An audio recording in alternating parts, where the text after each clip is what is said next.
Hey folks, Tori here with Rocky Mountain Voice. From rising inflation and record state spending to a major recall that fizzled and a call for Coloradans to lead with truth. Today's headlines reveal a state in tension between growth and accountability, silence and civic courage. Let's dive into your Mountain Minute for November 12th. Despite loud claims of victory, the recall of Montrose County Commissioner Scott Mijares was anything but a landslide. Only 8,439 people voted to remove him, just 25% of registered voters. Critics say it's proof that low turnout let a local minority control the outcome, while the rest of Montrose tuned out. His replacement, Kirstin Copeland, was elected unopposed but drew fewer votes than the recall itself, a weak showing that the author calls a participation trophy in a game most folks did not play. After 2 years of viral videos exposing Denver's growing crisis, the mysterious woman behind Do Better Denver gave her first interview anonymously. She says she's calling out the failures of our elected officials, not exploiting the city's homeless epidemic.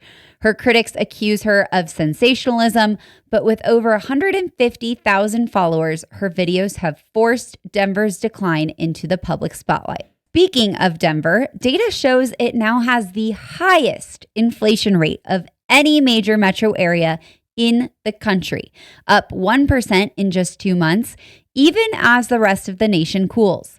Meanwhile, the Denver City Council rejected Mayor Mike Johnston's $1.66 billion budget, but under city charter, it still goes into effect, leaving critics fuming about transparency and collaboration in the process.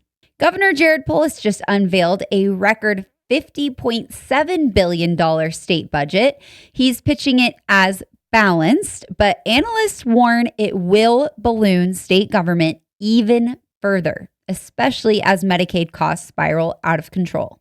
In a new piece titled The Voice of Colorado, Rocky Mountain Voice's Ambassador Drake Hunter issues a rallying cry: write, lead, and speak up. He calls RMV a living movement, one rooted in truth, faith, and free speech, inviting other Coloradans to become citizen journalists, host local town halls, and help restore civic trust statewide.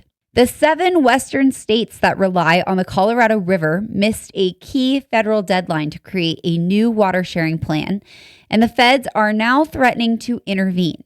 Lake Powell is just 28% full, down 31 feet from last year, raising fears of power shortages and interstate water fights ahead. Rocky Mountain Voice commentator Mike O'Donnell says Colorado's U.S. Senators John Hickenlooper and Michael Bennet have strengthened economic malfeasance by repeatedly voting against reopening the federal government. He argues their loyalty to D.C. elites has worsened Colorado's job losses, hurt 39,000 active duty troops and 54,000 federal workers, and prolonged the pain for families and small businesses. And finally, a $2 billion solar project. Lots of billions today in this Mountain Minute. This solar project here in Colorado, once hailed as a future of green energy, is shutting down. Despite massive federal subsidies, it failed to deliver promised output, killed thousands of birds, and now leaves taxpayers on the hook for federal loan guarantees. Writer Greg Walcher calls it an economic and environmental disaster disguised as innovation. Well, folks, that's all for your Mountain Minute today. Colorado's voice, loud and clear.